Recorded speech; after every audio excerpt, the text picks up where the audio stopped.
وطن کې د بربنډې ازادۍ سرخیل ته وایه په زړه مې څه کار نشته د څادر تاوان دې راکړي د خال تاوان دې نه غواړي که داسې وي نو ټیک ته د خال تاوان به ورکړم د پرهر تاوان دې راکړي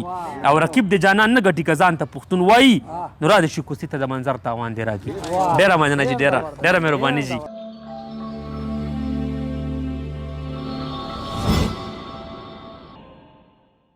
السلام علیکم ګرانو مینوالو، یوه پیره بیا ادبي مراکز ستاسو په خدمت کې حاضر یو او نن سره بیا زموږ خواږه وروڼه خواږه مشران امام منظر صاحب او طارق تاثیر صاحب ناست دي. نو نن بیا د دې خواله راغلي یو کم چې زموږ مینوال دي هغې ډېر زیات دي خوښوي او بار بار د دې د اورېدو چې کم دی نو فرمایش کوي. نو په دا کې فرمایش پسې نن بیا راغلي یو دې ته په خپله مرکه کې هرکلی وایو. هرکلی. السلام علیکم امام منظر صاحب. السلام علیکم اشفاق بھائی، السلام علیکم طارق تاثیر صاحب، السلام علیکم عثمان تاثیر صاحب، السلام علیکم مینوالو. زما مینوالو چې په هر ځای کې الله مو ښه ساته، الله مو ژوندي لره او الله مو صحتمند ساته. مننه مو کومه چې ما برداشت کوئ، مننه مو کومه اشفاق صاحب چې تاسو ماته دومره لرې نه راځئ. په داسې حالاتو کې ګرمي وي که ساړه وي که هر قسم حالات وي خو تاسو خپل ځان رسوئ او زما د اواز زما د چغه د قام د ولس ته رسوئ. تاسو هم خدمت کوئ، الله مو ښه لره او مونږ هم د خلک برداشت کوئ د ترخي او د سپورې او د ستغې اوري. ډېره مننه، ډېره مهرباني چې په الله ګران شئ. طارق تاثیر صاحب هرکلی ته وایو. ډېره مننه تا ته هرکلی ووایو چې ته راشې اشفاق صاحب او زمونږ دا کلامونه خپاره کړي خلکو ته ورسوي او زمونږ په زړه کې کوم خبرې دي او کوم قوم ته، کوم پښتنو ته، کوم ټول پاکستان ځپلي شوي خلکو ته او کوم مزدور ته او دیکان ته او غریبو خلکو ته کوم یو پیغام ورکول غواړو چې بیدار شي، د خوبه راپاسي او خپل حق وپېژني، خپل ځان وپېژني او امن او محبت سره تعلق پیدا کړي. نو زموږ دا میسج دی دې کې ستاسو ډېر لوی کنټریبیوشن دی او تاسو په دې کې دا موقع موږ او نورو شاعرانو له ټول ورکوي. تاسو ډېره مننه. تاسو هم ډېره مننه. نو کلام لمن برون سو کلام ته به راشو. نو امام منظر صاحب نن هم خوږو کتونکو ته څه کلامونه راوړي دي؟ کلامونه طارق صاحب اجازت دی. وایي زه بیا کافر ومه که ستا په تقریرونو کې دی، زه بیا کافر ومه که ستا په تقریرونو کې دی، ته خو بیا غوث یې که یوازې په منځونو کې دی. واه ډېر ښه. که په داغونو وې نو ما سره به ژوند نه کېدو، که په داغونو وې نو ما سره به ژوند نه کېدو، تا نه به ستوري زارېدل که په خالونو کې دی. که په داغونو وې نو ما سره به ژوند نه کېدو، تا نه به ستوري زارېدل که په خالونو کې دی. او مونږ به په ښځو هم نومونه د غوري ایښي وو، مونږ به په ښځو هم نومونه د غوري ایښي وو، د غیرت جنګ که د غازیانو په نومونو کې دی. مونږ به په ښځو هم نومونه د غوري ایښي وو، د غیرت جنګ که د غازیانو په نومونو کې دی. سجده د نیت په پټ حرم کې دریا نه پاکه، سجده د نیت په پټ حرم کې دریا نه پاکه، تندی به مات کم که منځونه په سرونو کې دی. ډېره مننه جي. اقبال خوب ولیدو او گپ د پاکستان آزاد شو. اقبال خوب ولیدو او گپ ته پاکستان آزاد شو، دنیا به ټوله وه زما که په خوبونو کې دی. او جذبه دې ولیده په تش لاس مې کابل آزاد کو، جذبه دې ولیده په تش لاس مې کابل آزاد کو، زه به کشمیر کې ګرځېدم که په جنګونو کې دی. زما رباب ته خاماران هم راشغلي کینی. تاثیر صاحب زما رباب ته خاماران هم راشغلي کینی او ستا و هر څه که د وسلو په ګودامونو کې دی. بیا خو پکار ده وایي زما رباب ته خاماران هم راشي غلي کینی، ستا و هر څه که د وسلو په ګودامونو کې دی. او بیا خو پکار ده چې د پیر نه تاویدی جینکۍ، بیا خو پکار ده چې د پیر نه تاویدی جینکۍ او د زړونو مینه که د پیر په تاویزونو کې دی. ډېره مننه جي. او بیا خو دا ټول د ملیانو د نیکه میراث دی، بیا خو دا ټول د ملیانو د نیکه میراث دی. که جنت صرف د خدای کور کې په سوالونو کې دی او نن به منظر د لر او بر د پښتونخوا مشرو که انقلاب په سورتو شعرونو کې دی. ډېره مننه جي، ډېره مهرباني جي،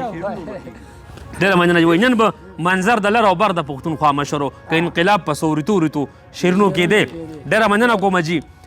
په دې شارجه کې زما یو مینوال دی مینوال خو پکې ډېر دي ډېر زیات دي ټول نومونه خو ماته نه راځي خو یوسف نومیږي د جلال آباد دی او زما د کلي زما یو ورور ورسره دی صدام نو ای ته به هم پکې ډالۍ کړمه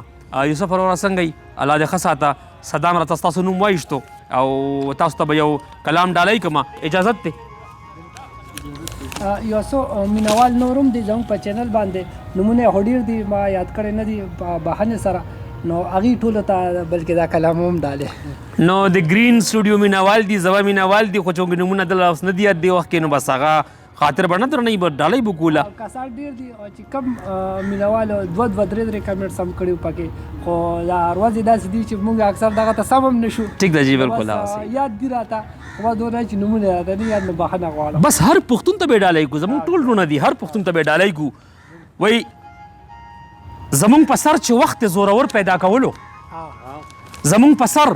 چې وخت د زورور پیدا کولو نو بیا خو به د یو په مونږ کې نر پیدا کولو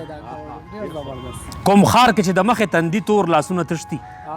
کوم خار کې چې د مخې تندي تور لاسونه تشتي ما داسې سپیره خار کې بختور پیدا کولو او دا اوس څه بلا شوي ده په مونږ ګني جانانه دا اوس څه بلا شوي ده په مونږ ګني جانانه ګلاب به بې موسمه ما اکثر پیدا کولو حیران یم چې وکیل به زما کوم یو جرم ښایي حیران یم چې وکیل به زما کوم یو جرم ښایي بس دا چې ما سرتورې ته صادر پیدا کولو منکر زما ولس دی باچا خان ورته پیدا کا منکر زما ولس ته باچا خان ورته پیدا کا کافر ته به د څنګه پیغمبر پیدا کولو او دا اوس څه موده کیږي چې یزید پکې پیدا شي یو وخت چې دې خاورې به عمر پیدا کولو دا اوس څه موده کیږي چې یزید پکې پیدا شي یو وخت چې دې خاورې به عمر پیدا کولو د کلي فرهاد غر پسې د خار کوڅو کې ګرځي د کلي فرهاد غر پسې د خار کوڅو کې ګرځي په خار کې به مې کوم اړخته غر پیدا کولو راځه خبره خلاصه شوه د دواړو کار پې کېږي راځه خبره خلاصه شوه د دواړو کار پې کېږي ما دار پیدا کولو او تا سر پیدا کولو مالکه تا نظار خو نور څوک نو په دنیا کې مالکه تا نظار خو نور څوک نو په دنیا کې دا تور بچی د ما کره نهر پیدا کولو اسمان چغې وهلې سپوږمۍ سره وه ستوري تورو اسمان چغې وهلې سپوږمۍ سره وه ستوري تورو بیګا جوړ چې خدای یو بل منظر پیدا کولو ډېره مهرباني اسمان چغې وهلې سپوږمۍ سره وه ستوري تورو بیګا جوړ چې خدای یو بل منظر پیدا کولو وایي د زړه تاوان دې راکړي د ځیګر تاوان دې راکړي یو بل غزل دی جی د زړه تاوان دې راکړي د ځیګر تاوان دې راکړي نصیب دې د ټول کلي شي دلبر تاوان دې راکړي زما شلیدلې خېټه ورته نه ښکاري انصاف دی قاتل مې چاته وایي د خنجر تاوان دې راکړي کعبې په رنګ هسې ښکارېده زه پې غلط شم کعبې په رنګ هسې ښکارېده زه پې غلط شم یو سل ځله دې نه وي خو د سر تاوان دې راکړي یو ستا راپورې نشته زما هم در پورې ډېر دي یو ستا راپورې نشته زما هم در پورې ډېر دي بس هر تاوان به ورکمه خو هر تاوان دې راکړي په مخې څه پروا نه لرم ټول عمر دې پټ وي په مخې څه پروا نه لرم ټول عمر دې پټ وي خو بس که پښتانه وي د نظر تاوان دې راکړي پتنګ یې رانه جوړ کړو بیا ډیوه نه شوه په تاخ کې تاثیر صاحب پتنګ یې رانه جوړ کړو بیا ډیوه نه شوه په تاخ کې خپل مرګ ورته بخم خو د وزر تاوان دې راکړي ډېره مننه جی او د کور خلاف نه یم خدای دې 12 بنګلې ورکړي د کور خلاف نه یم خدای دې 12 بنګلې ورکړي خو دلته به نختر او د نختر تاوان دې راکړي او وطن کې د بربنډې ازادۍ سرخیل ته وایه دا اوس تاسو ګورئ جي که نه پی ډي ایم تقریبا چې ناکامېدو باندې روان دی که نه دغه یو امید او دغه یو اسره وړه دی خلکو هغه هم په ناکامېدو روان دی نو آخر د دې نه بعد به د خلک کوم خوا ځي چا ته به ځي یعنې تھرډ اپشن څه دی تیسری قوت به چېرته موږ پیدا کوو که نه هغه یو هم فیل شو وطن کې د بربنډې ازادۍ سرخیل ته وایه په زړه مې څه کار نشته د صادر تاوان دې راکړي د خال تاوان دې نه غواړي که داسې وي نو ټیک ته د خال تاوان به ورکم د پرهر تاوان دې راکړي او رقیب د جانان نه ګټي که ځان ته پښتون وایي نو را د شي کوڅې ته د منظر تاوان دې راکړي ډېره مننه جي ډېره مهرباني جي